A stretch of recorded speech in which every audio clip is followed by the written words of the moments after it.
Thank you for tuning in to another episode of the Block Reward Podcast. I'm really excited about this week's conversation. Our guest is John Ely, who has recently joined the Block Rewards team as our Chief Product Officer. John's a Canadian Bitcoiner and an architect by trade who decided to transition into software development in the late 90s when he understood the vast potential of the internet. He had his Bitcoin moment a number of years ago and made the same decision again. I found John, or I should say we found each other, as he became a fan of the podcast earlier in the fall. And over a number of months of conversations, John has decided to join our mission at Block Rewards of changing the way people get paid. John has some really interesting and visionary insights into the way technology evolves, particularly as it relates to the internet.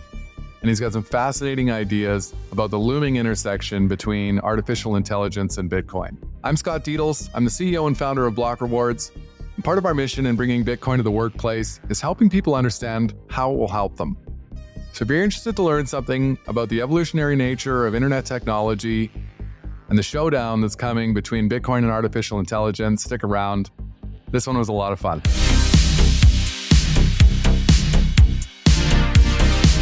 All right, welcome to another episode of the Block Reward Podcast, a very special episode this week. We are keeping it in the family. Our guest this week is John Ely. John is our Chief Product Officer at Block Rewards. First time we've been able to do an episode with another team member from the company. John, welcome to the show. Thanks, Scott. Great to be here and amazing to be part of the team. I love it. I think it might start out basically by telling a little bit of the story of how we came to know each other and how this all started. Yeah, for sure. Well, so actually I discovered you because of your podcast and I just found it on Twitter. And I got to say, I think it's the best new Canadian podcast entry for the year, without a doubt. Your guests have been varied and have some real high hitters and then some new people we've never heard of. So I'm a big fan of the podcast and glad to be on it. Yeah, well, I appreciate the praise. So it's like, well, welcome. Yeah. Yeah. And yeah, so I started to, I just spent a lot of time on Twitter searching Bitcoin companies, and I figured out Block Rewards and saw that we had some common ground, you dealing with rewards and I was dealing with rewards as well. So I thought we'd connect and yeah, I'm bullish on the new batch of Bitcoiners too. It's good to see new voices in the space and kind of fresh thoughts as well. Yeah, super exciting, and we absolutely converge on the idea that earning Bitcoin makes a ton of sense, and what's needed are better tools to make it simpler to do, and that's part of what we're doing. Yeah, for sure. I think the basic purpose of our products is just to get more Bitcoin into more hands, even if it's just in small amounts. You end up seeing that a small amount can actually become a sizable amount in dollar terms, and then that kind of gets you hooked. I remember, this is sort of later on in my background, but I remember in 2016, I started learning about Bitcoin and, I just bought a little bit of it. It was under $1,000. And I remember there was the unit sort of like it got to $1,000 and that was a big deal. And then I remember just one day going, it was in my Coinbase account. I didn't know anything about, self-custody or anything like that. And then one day it showed up and I didn't just have Bitcoin, I had Bitcoin and Bitcoin Cash because the fork wars had happened. And I essentially, just in my Coinbase account now had Bitcoin Cash. Fortunately, I did a bit of research and realized that Bitcoin Cash was not going to be the thing, and I sold it for Bitcoin. So, but it's there's all sorts of different paths along the way. It's very, very interesting. Yeah, we all end up here in a different way. There was a post yesterday by Michael Saylor that the price of Bitcoin is still below 0.05 million US dollars. Makes me think about, at $1,000, the price of Bitcoin could also be expressed as having been 0.001 million US dollars. And I like this idea. It's because of how it reframes the unit of account.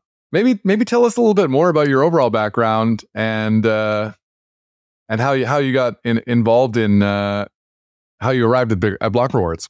Yeah, for sure. So I grew up in Toronto. I studied architecture because I loved to build things, and I loved the design education. I loved understanding structures and how to create living environments, etc. But at the end of that, it was sort of the rise of the internet, and it was kind of the late 90s. And I basically just got FOMO for the internet, essentially. I started to learn how to, do a bit of front end design, translate my design skills into kind of UX, UI. Instead of sort of brick and mortar architecture, I turned into information architecture. And I essentially started a web application company in 1999 with a high school buddy, and that was an amazing experience. Building an application for the web in 1999 is not like what it is today. You basically had to build it from scratch. There were no application frameworks. There were no libraries. You kind of had to string it all together from the basis. So we had a lot of fun with that. We had some wild ideas, dismissed most of them. One of the ideas we considered was we wanted to build an online compact disc catalog for your music. So people would basically like tell our website what music that they owned, and through email we would like share people's music collections, so you could hook up with people around the world with who had similar music tastes. But we kind of realized that wasn't, we didn't have big funding or anything like that, and that probably wasn't going to go anywhere too quickly. So we ended up working in the CRM industry, customer relationship management, basically helping financial services companies in Canada distribute leads to their salespeople. We did it in an intelligent way, and basically, we had to build this application from the ground up. It was my first main software project that I had ever worked on, because I had basically just moved over from architecture. So I was learning a lot, and the internet really felt like an open field. You could kind of do anything. It was really quite amazing. But we did run into kind of what to us at the time was sort of surprising, which was basically the payments problem.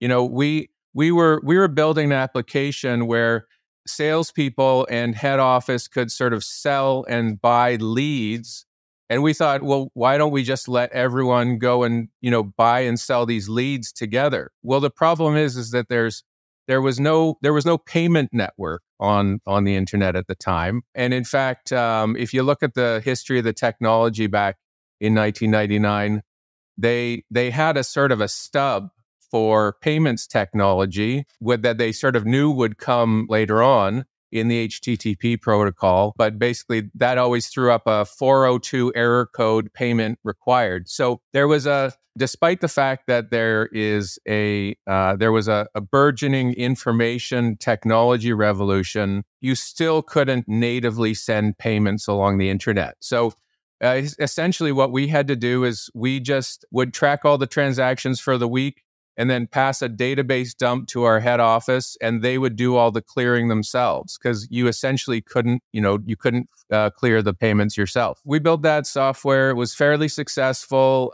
We basically kept building new iterations over the years, kind of becoming, keeping up with like the mobile wave, the social wave, big data and all that. So it was always a challenge. We were a small business and kind of a lean organization. And I always loved it. I always thought it was really cool to be part of the growing internet. I loved the fact that at first we were building an application and it felt like we were alone on the internet. And then you realized all these other people are building applications, and in the end, you actually stopped building everything yourself, and more so, you ended up building with other people, connecting other parts of your app, and more and more of your app was built by other people, and you were just connecting to it. So the kind of the landscape of the internet really changed, and it was always very, very fascinating. But there was always a question in my head as to where would this technology go? There was always this issue of the centralization of the internet. Like the Googles and the Facebooks and these massive companies that are essentially, sort of taking control of the internet. And also the kind of we were stuck in an ad revenue model. Sorry. So essentially, if you wanted to put up information on the web and get paid for it, or if you wanted to put up, a small product on the web, you couldn't get paid, 20 cents over the internet. It just didn't make sense. You had to go through the banks. So instead, the web went to an ad-based model and, threw up ads all over your web page, and then started selling your data instead of you actually buying what you wanted. You got what you wanted for free, but you essentially sold your identity and your eyeballs to advertisements. So when I started to learn about Bitcoin, I knew that there was the possibility that it could solve this fundamental problem. I was, of course, quite skeptical, and my first research into Bitcoin was through mainstream media, and mainstream media is just garbage when it comes to Bitcoin. I remember, basically thinking that Ethereum was going to be the answer, world computer, that kind of thing. But I kind of persisted enough to get through the noise and ended up finding Signal on Bitcoin Twitter. And essentially, Bitcoin Twitter, sort of helped me become basically a Bitcoin maximalist. And, I remember one of the big things when I joined Twitter was, run a node. It's not hard, run a Bitcoin node. So I put together a little Bitcoin node. And when I first sent my actual, I took my Bitcoin off Coinbase, put it on a hardware wallet. And when I first was able to send a Bitcoin transaction that I could see was on the blockchain, that's when one of the big light bulbs went off for me, because I realized that this Bitcoin blockchain is immutable. It is here forever. It's never going away. And my transaction that I just, sent over the internet is now part of this immutable record. And so a huge light bulb went off for me then. And essentially, I kind of became obsessed with with Bitcoin, just like I'd previously become obsessed with the internet.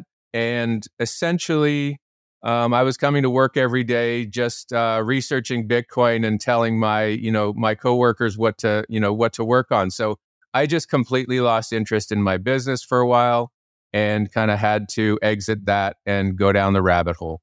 Yeah, that's a familiar end to the story, because my story is the same. A lot of my former colleagues in the traditional world of finance often look at me like I have a second head growing out of the side of my neck. And that's how it goes. And here we are, still in the early days.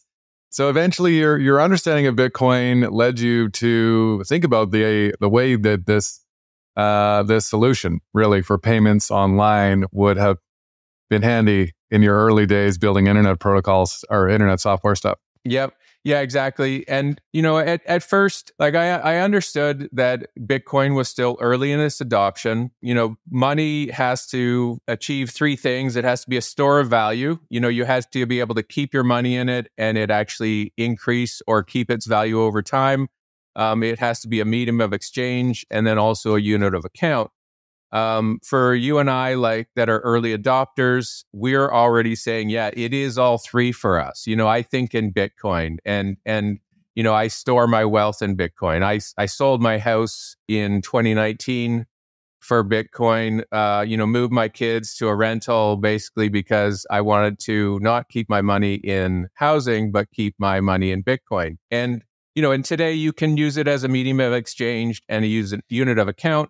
But those are still early. We're still very early in that. So, we're instead of kind of sitting there and waiting for it, I'm just inspired to build, and to try to create the world that we want to see. It's funny, that's another thing we share in common. I also sold my house for Bitcoin. And I love how you phrase it just there, saying that you wanted to store your money in Bitcoin instead of housing.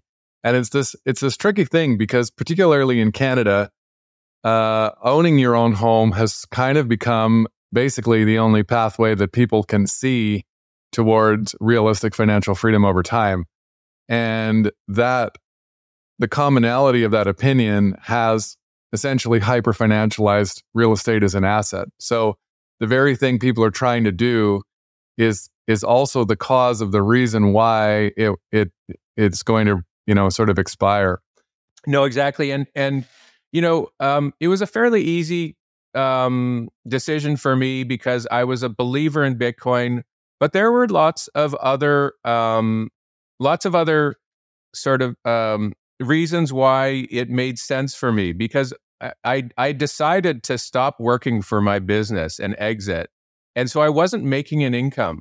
And so the problem with when you have your money in your house is it's not liquid. You don't have access to the equity in your house. So it actually helped me sort of, have a lower time preference to say, let's take some time off. Let's live off some of the wealth that I've created. And instead of having it in a house where, you're worried about the $10,000 roof leaking or, all the property taxes, you actually end up putting it in a form of money that you feel like it will appreciate, just like real estate, but you have access to the entire thing. Yeah, and probably appreciate better than real estate. Yeah, over time, it'll definitely appreciate it better than real estate. I mean, they're not making any more they are making more Bitcoin, but not a lot more. But when you look around in Toronto, I mean, there are a couple of hundred tall cranes still going up. They're building boxes in the sky. They're turning the green belt into housing. And for good reason, because we do have a housing problem. But the scarcity of it is impeccable. Tell me then, John, I'm gonna pivot here a little bit and ask you the question we ask every week. As you understand Bitcoin, can you tell our audience in your own words what it is? Yeah, I love this question. I think asking the question, what is Bitcoin in 2024, is a lot like asking the question, what is the internet in 1997? Everyone had heard of it. Not many people were using it. There was a lot of hype. There was a lot of skepticism. And Bitcoin will be just as important and part of our daily lives in 20 years, just like the internet eventually became. And the difference, though, is that the internet is an information network, and information can be copied. So when I'm looking at an article online, essentially what I'm doing is I'm taking a copy of that article and reading it. And so everything online is thousands and thousands and thousands of copies, but money doesn't work that way, right? Like when I want to give you $10 or when I want to give you 10 Bitcoin, I need to make sure that it leaves my hands and goes into your hands, and there's only one copy. So that was a fundamental technical problem that no one had solved. It was posed in a paper in 1982, actually, called the Byzantine Generals Problem, which basically said, how do we reach consensus in a distributed network? And no one solved that problem for basically, I guess, from 1982 until 2009. So 27 years. It took until Satoshi actually solved the Byzantine Generals Problem and figured out how to send money around the world without having the double spend problem. And so, to me, I see Bitcoin as kind of that last piece of the internet puzzle that allows us not just to send information around the world, but to send value around the world. And that's kind of the revolution that I think it'll create.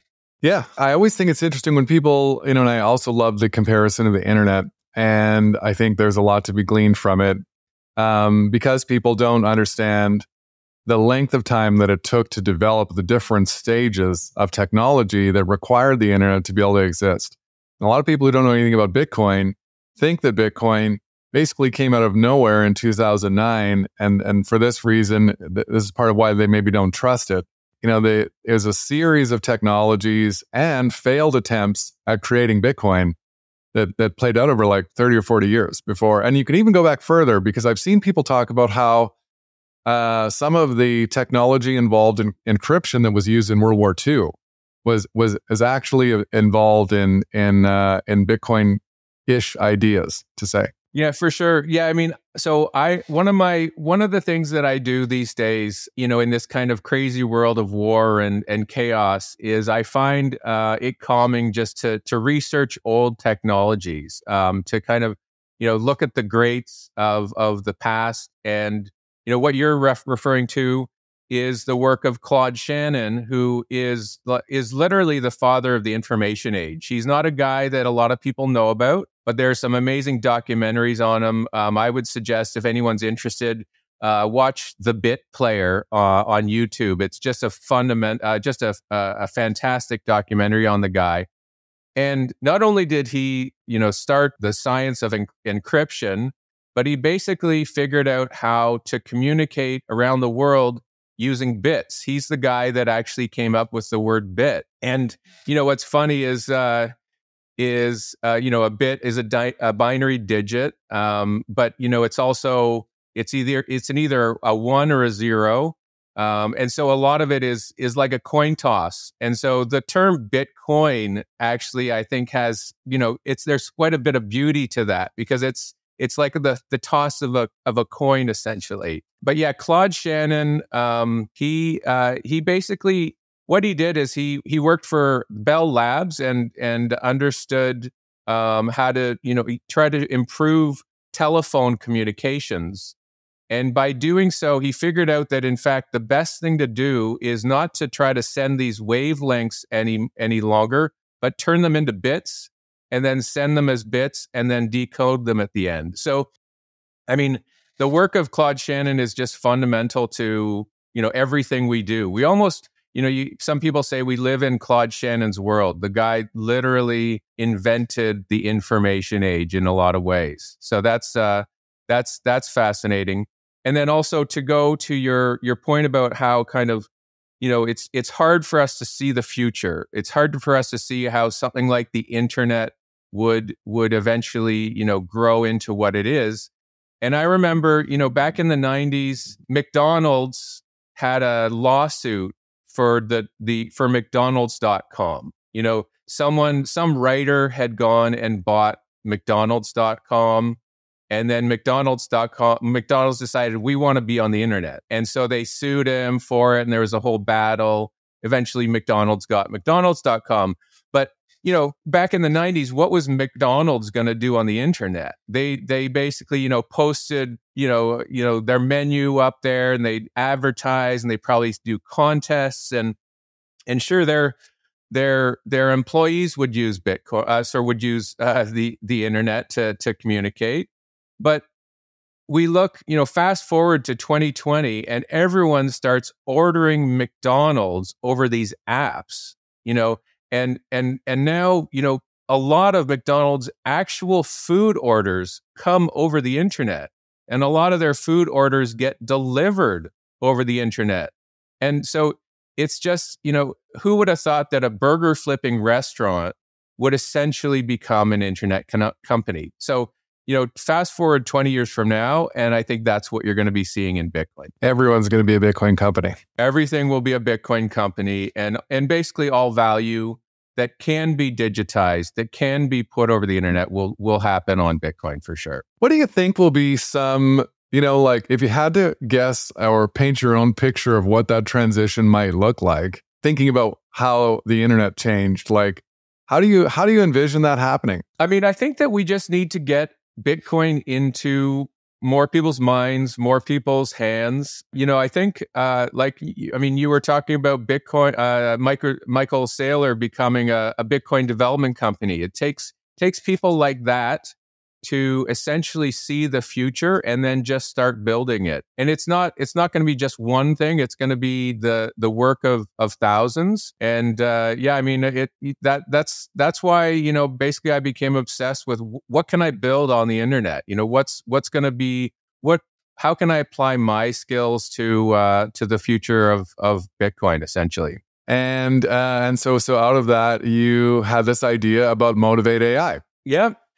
So basically, in my previous work, we had sort of thousands of salespeople using our software every day to their appointments and their calls and all of that were on our software. And basically, they would organize their day through our software. And one of the things that the screen that people loved the most were the leaderboards. We would basically show who was top in sales, who was top in appointments, and all these different things.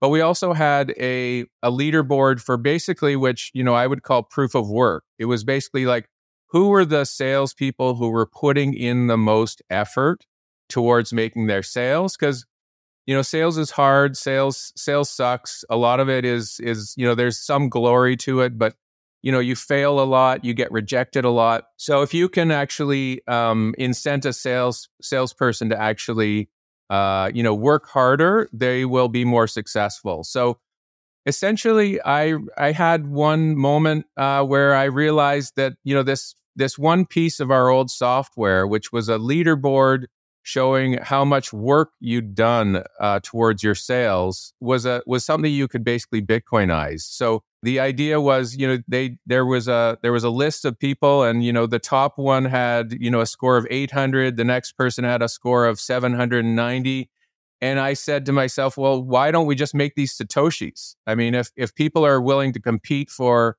a number on a screen, then let's actually put some money behind it. So the idea behind Motovate is to essentially connect into enterprise CRMs, create a kind of CRM plugin that enables sales incentives over the Lightning Network.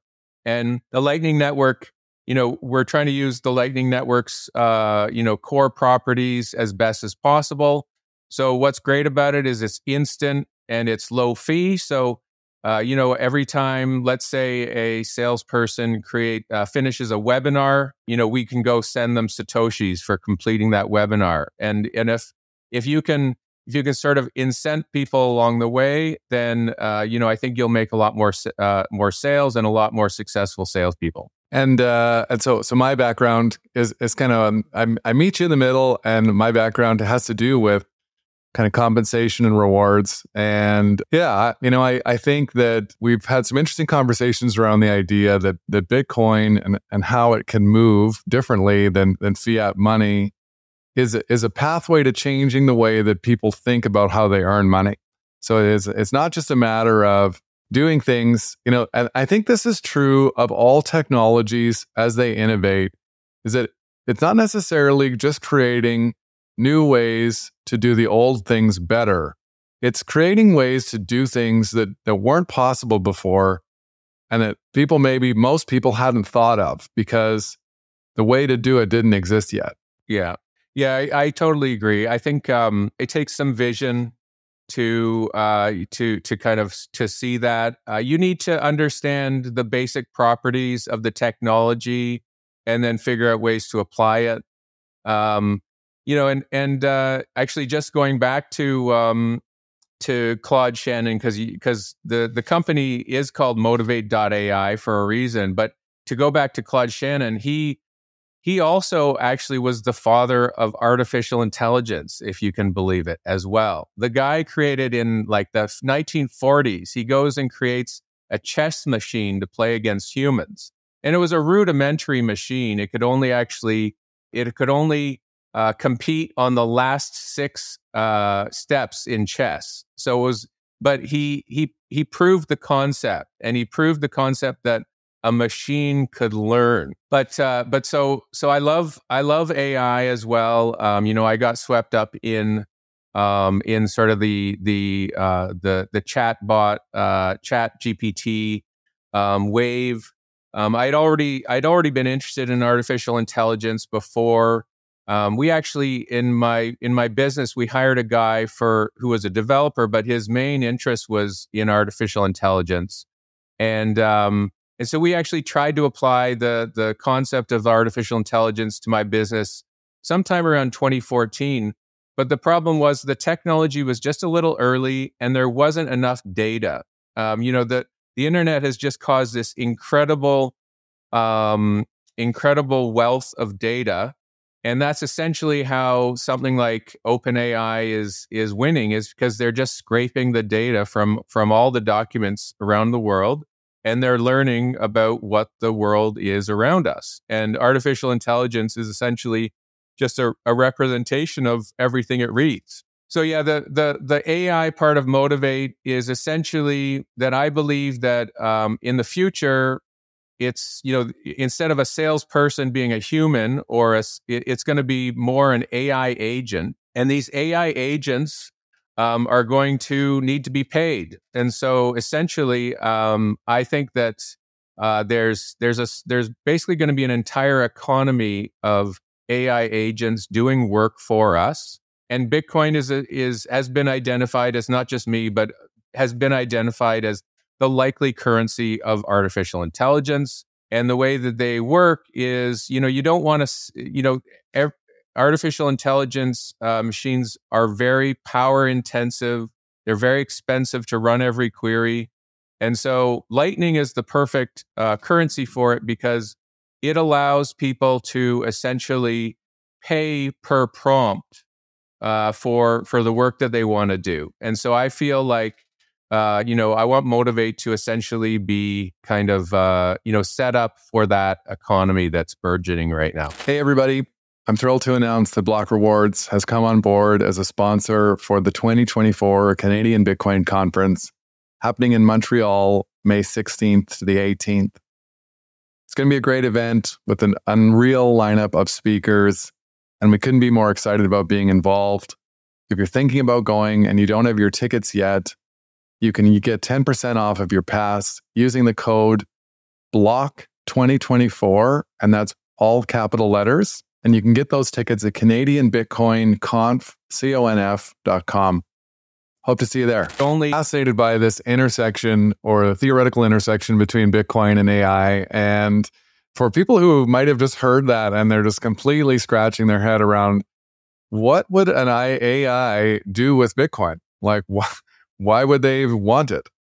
Right. Yeah. I mean, so, one of the best examples, I think, is that let's think about the future of how a book will be written, right? And I'm not saying that every book will be written this way, but essentially there are LLMs, large language models, that you can go and write a prompt and say, write me a book on X, write me a book about the history of McDonald's, right? And it can, that AI agent can go and write, a 10-chapter book on the history of McDonald's. You can then go and say, I need cover art. Okay, so Mid-Journey, please go and create me, some cover art for the book. You can go out and ask for reviews over the internet for people to review it and collect reviews, and so on and so forth. So if we take this example of a book, it can essentially be created by artificial intelligence. But how do you get them to work together? You essentially need an economy that can pay between the AI agents. And so I believe that in the future, you will essentially be able to, through some kind of, interface, basically be able to ask for, a book on the history of McDonald's and pay a bit of money. And through this AI economy, it basically just appears right in front of you, because these machines can go and create all the different parts. The point of Bitcoin in there is that it's the only money that's a native internet currency. So it is the one that will eventually sort of relate all of these machines together in an economy. It's a wild idea. And I I've seen some of these videos. There was a video that was kind of went viral on Instagram in the last couple of weeks of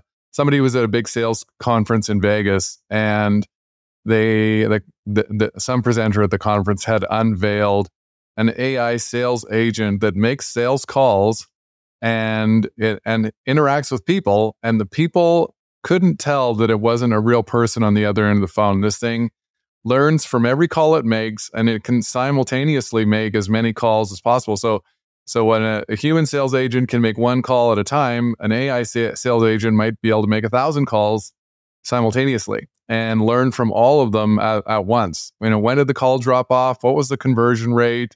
What were the closing statements that worked? And in what scenario?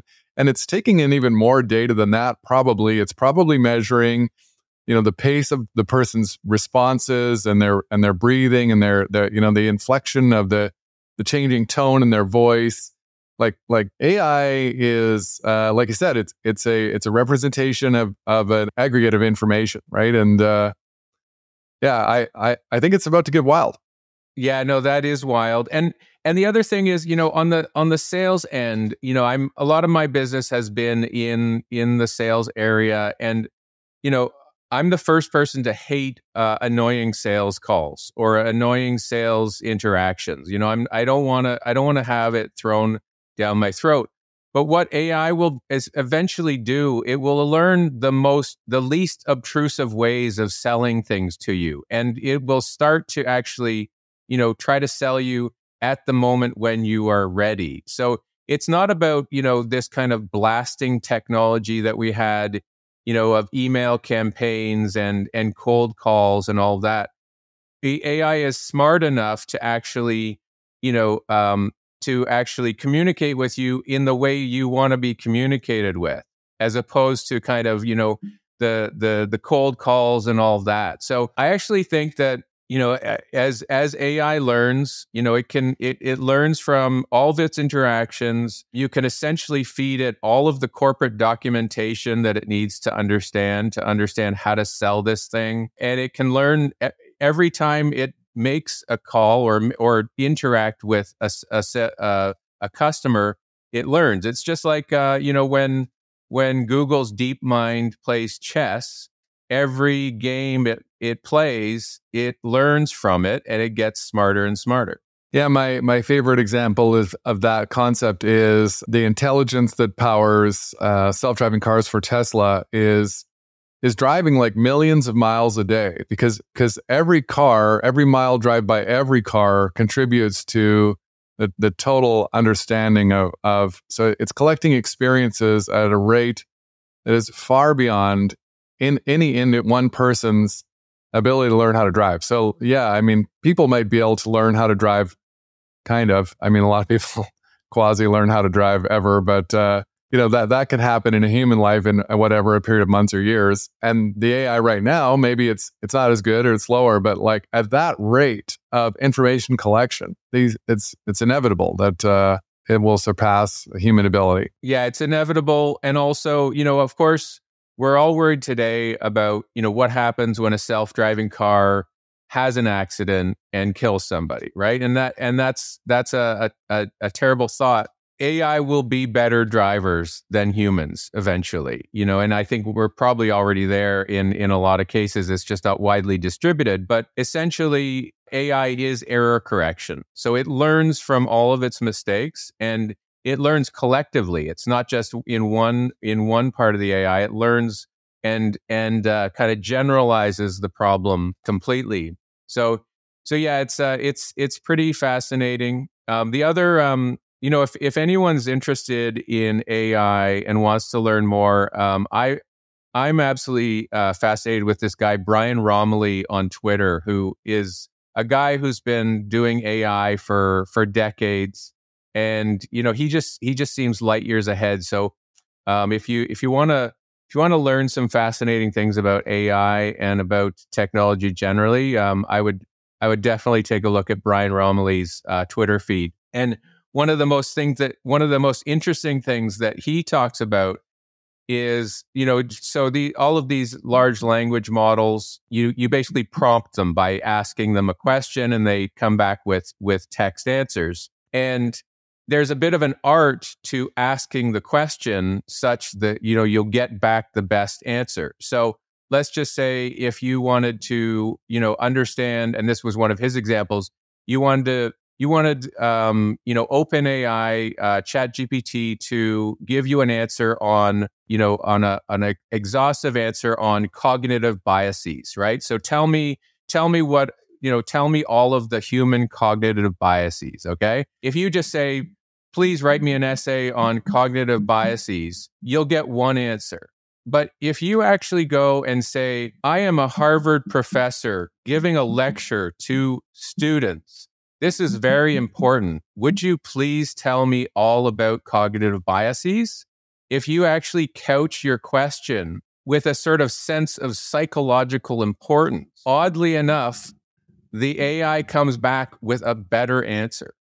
And it's kind of hard to imagine, but because AI has learned from all of human interaction, it actually responds in a similar way to the way that humans respond. So if it thinks that it's telling you something that's of great importance, will be read by important intellectual people, then it will give you a better response. So there's kind of a wild internal psychology as well to AI, which I find fascinating. Yeah, it's there's this kind of like bigger question about the nature of the subject and the object, and this thing is watching us all the time and forming a data construct about who we are and who we are all together and what's happening. And yeah, it's just a fascinating time to be alive. And I think that it gets back to this earlier idea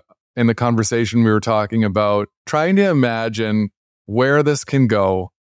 And there's a great link back to Bitcoin, because there is also this idea, and it's kind of a Max Kaiser thing, that Bitcoin is the technology, basically protects us from AI over time by creating a money system that sort of enshrines monetary value and has unchanging rules, prevents digital slavery in the future. Right. Yeah, no, I think that's a very important point, because you can think of AI as being a kind of an Uber technology that's going to decide what it wants to do with us. But one of the biggest things that Bitcoin introduced was the concept of decentralization. So Bitcoin is decentralized. It's distributed around the world. There's no one that controls it, right?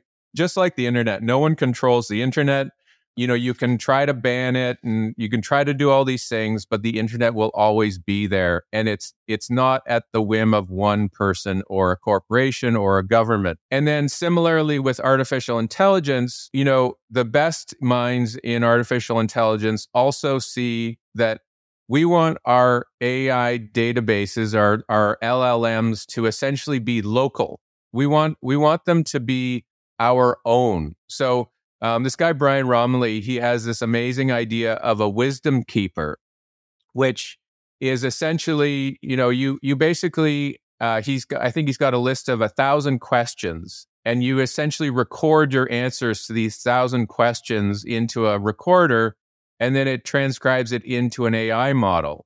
And so the concept there, and Jeff Booth has done this as well, where he's sort of building his own personal AI. The concept there is that in order to harness the power of artificial intelligence for your own use and not for the grander use of the corporations out there or the big interests, is that we will eventually have our own AI models locally on our own computer that are helping, our lives specifically. And in fact, probably in a year or two, you could go and actually have your AI, be a guest on a podcast for you. Like literally the video looks like you, the sound looks like you. It's actually even saying things that you would say because it knows all of your past knowledge.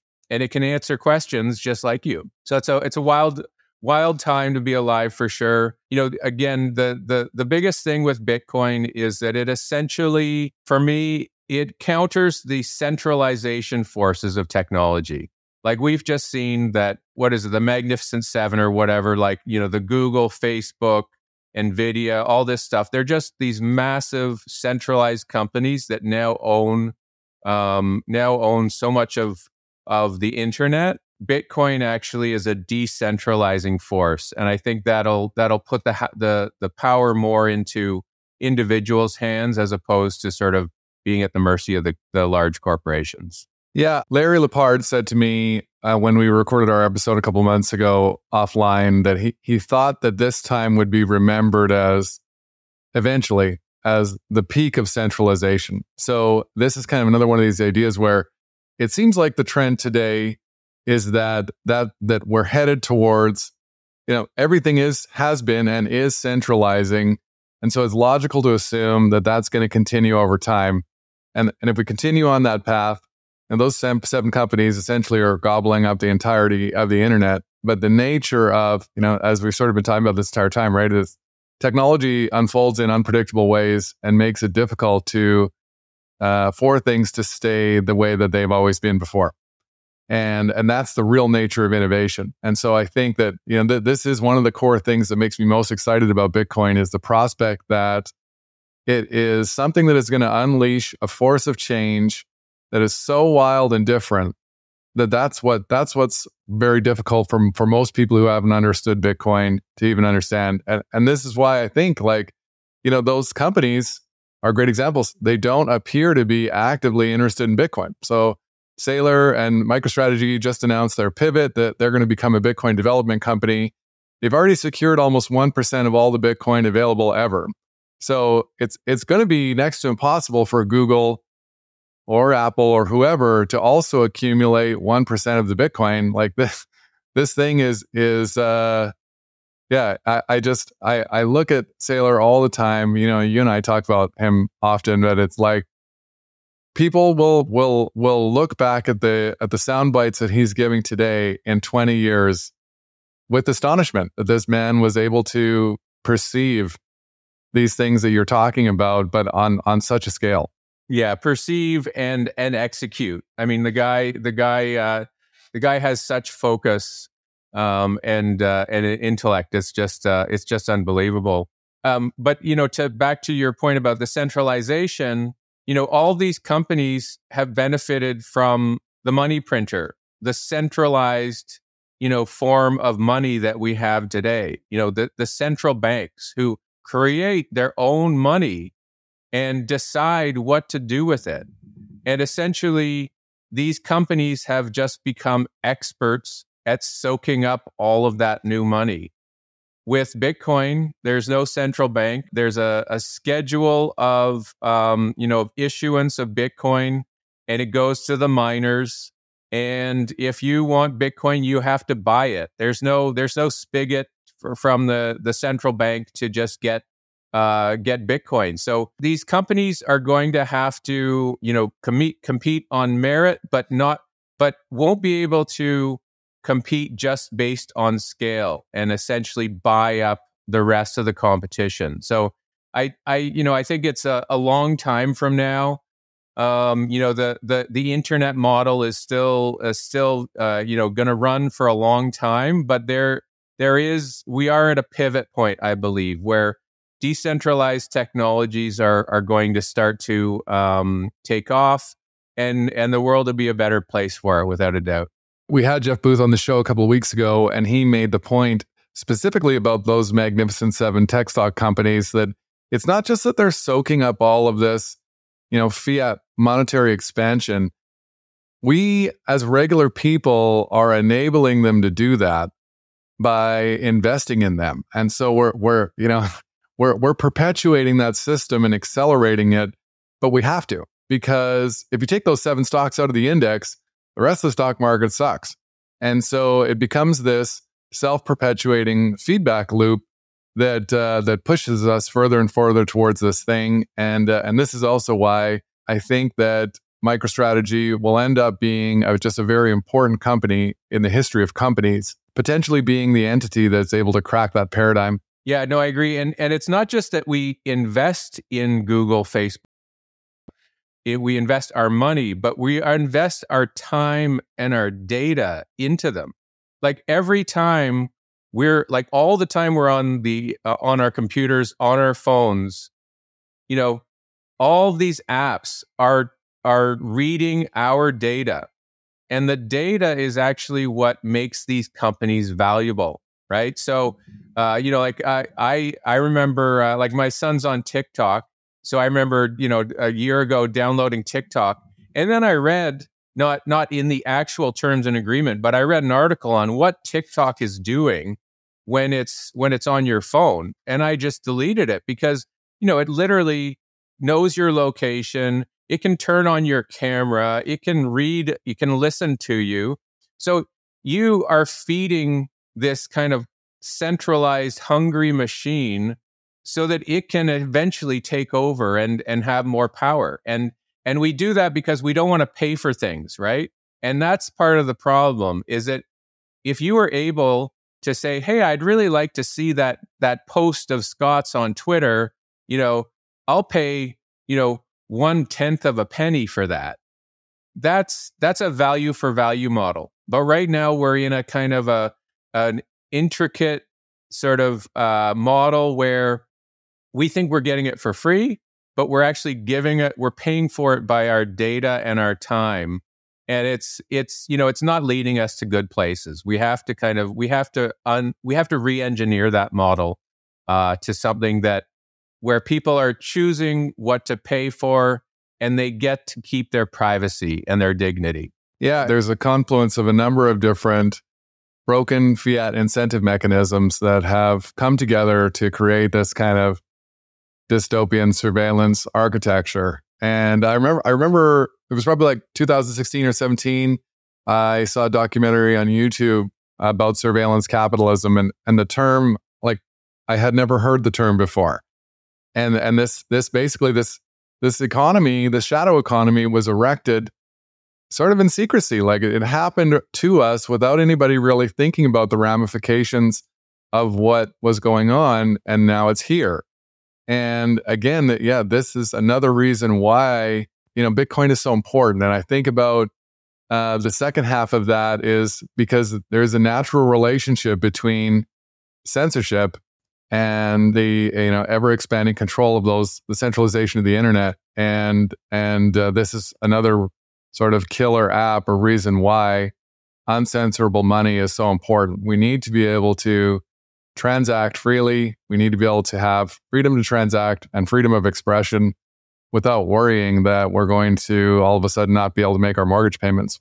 Yeah, no, it's completely true. And I mean, I think if we look to China, we see, we see the future of surveillance capitalism, or surveillance communism, I guess. But essentially, in a country where personal freedoms aren't really upheld that much, they have cameras everywhere tracking people's movements. They have CBDCs where they have absolute control over your money. If you essentially fall below a certain social credit score, you can't, spend money on certain things.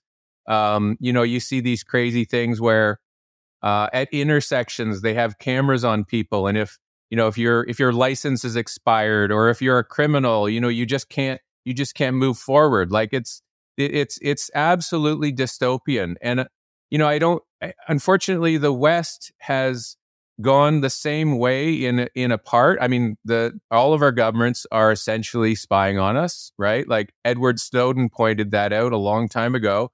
He's still in exile because, he basically uncovered a secret, which is that the government has the ability to, read anything you've ever put on the internet if they so choose. And so the West is sort of sliding that way. And I believe, I hope that the newer technologies, the ones that are decentralized based on Bitcoin, which is a decentralized money, there's a chance for us to kind of not go down that path. And I think that's I think that's it's one of humanity's largest quandaries right now. I think, and this is the path forward. Yep, and the path forward is just doing it. And this is what we had Ben Perrin last week from BTC Sessions, and that was sort of his message is, the most important thing about ushering into technology like this is that we don't need permission to do it. Nobody had to tell people that gold was money.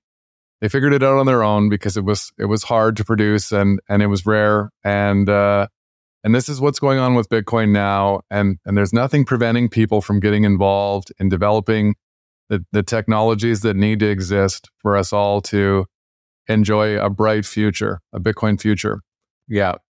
And the vision that we share, I think is a strong one. And it's, it's amazing to be working together with you. And I think, we all the Bitcoiners want to just do their part in building the future that we want to see. And you starting this podcast, I think, is just absolutely amazing. It's just like, go full force.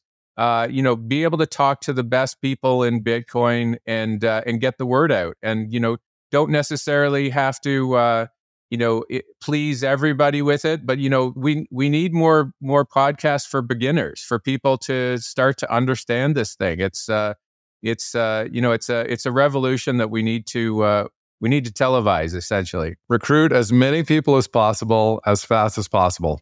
It's my personal motto. John, thank you so much for coming on, and I'm so thrilled and honored to have you on the team at Block Rewards, and I'm just so excited about the future that we're going to be helping usher in. For people who are listening, they want to find some more of you. Where can they find you online? Just I'm mostly on Twitter. The handle is John_Ely _21M. So John JOHN_ELY_21M. And you'll be seeing more on Block Rewards and Motovate in the future. So hopefully a lot more. But yeah, check me out on Twitter. And thank you so much, Scott. Likewise, I'm super happy to be part of this team and looking forward to it. And maybe one day in the future, an AI version of me will interview an AI version of you, and we'll pay them both on Bitcoin using Block Rewards. And it'll probably be even better than this podcast. Definitely. I'll tell you what, I'll have a flowing head of hair at that point. If you did listen all the way to the end, I just want to thank you for tuning in and giving us your attention and time. Attention is a currency too. Trying hard to create great conversations here, and your support is very much appreciated. Please hit like and follow, and hope to see you again soon. Thanks so much for tuning in. Thanks for listening to this episode of The Block Reward. We're trying to do something different here, creating accessible conversations meant for people who aren't obsessed with Bitcoin. If you found this episode informative and engaging, hit that subscribe button to make sure you stay updated with future episodes. Your feedback matters. We'd greatly appreciate it if you could take a moment to share your reviews and help us with our goal of creating Bitcoin content that is simple and easy to understand. Bitcoin has an important role to play in the future of finance. It will change the way we save, spend, and invest. Discover why Bitcoin offers a game-changing opportunity for forward-thinking employers by visiting blockrewards.ca. Block Rewards' mission is helping Canadian employers implement strategies for integrating Bitcoin into compensation and benefits, supercharge your recruitment and retention strategies, and help your team members plan for the rising cost of living by rewarding their work with the hardest money ever invented. Special thanks to our top sponsor, Paramount Employee Benefits Consulting, Canada's only Bitcoin-forward benefits and pension advisory. For more information, find them at paramountbenefits.ca.